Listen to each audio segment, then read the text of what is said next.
Ms. Mallett-Hayes, one of the problems that we're seeing is in our Social Security benefits and Social Security system. Last week, the government announced 8.7% bump in Social Security payments to adjust for inflation.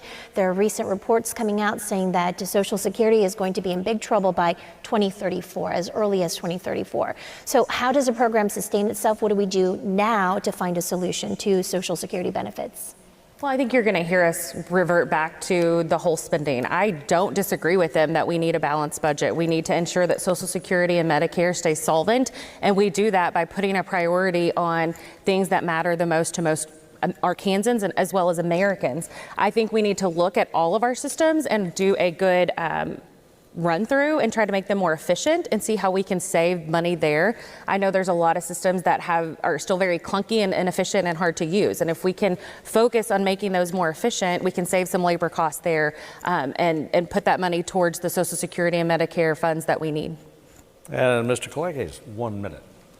Yeah, Social Security, we've known that's going to be in trouble for a while. It's not really anything new. It's kind of accelerating as far as how far we're going to get before it runs out of money.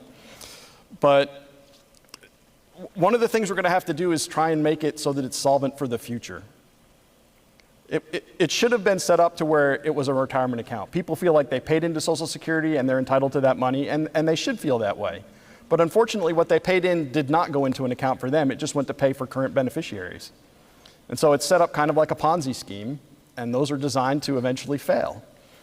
So what we need to do is change that. Change Social Security for future beneficiaries so that it becomes a defined contribution plan instead of a defined benefit plan. That way people actually are paying into their own account. The money will be there because they put it there. So as far as people that are currently expecting to get Social Security that vested, they paid in all their lives, and they want to see that money, right now it's not there, which means we're going to have to find other places in the budget where we can cut so that we can pay the benefits promised to those that paid in their whole lives and now don't have another option to save for retirement. Mr. Womack, 1 minute. Well, it's kind of hard to isolate Social Security over by itself because it's one piece, and it's a large piece of what we call mandatory spending at the federal level.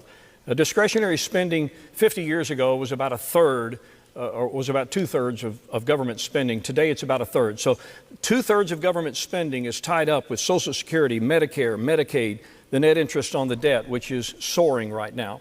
So what we have to do is we have to look at the structure of our entitlement program in whole. It's just hard to separate one like Social Security out. Medicare trust fund is going to run out in a couple of years. Social Security still has about 8 or so years left before we start having to do some emergency planning on it. But these are programs our people have paid into. These are programs our people rely on. So structural changes that both sides can come to the table and agree on is what's going to be necessary if we're going to save these programs for future generations.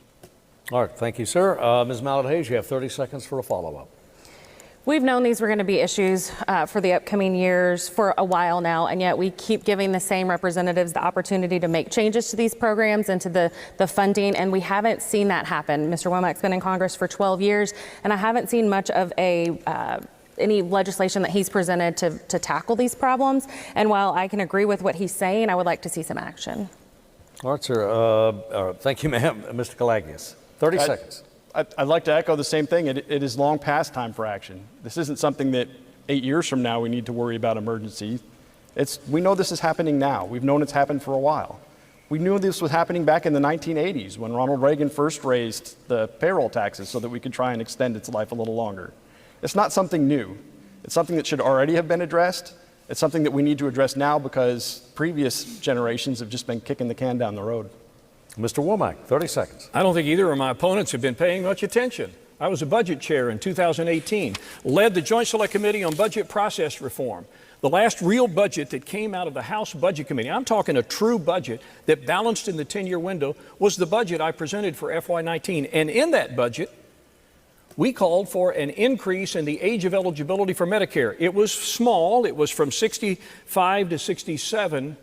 But we couldn't get that budget put on the floor of the House of Representatives for a vote. So I put my money where my mouth is. I don't just talk a good game. I actually advocate for those kinds of solutions.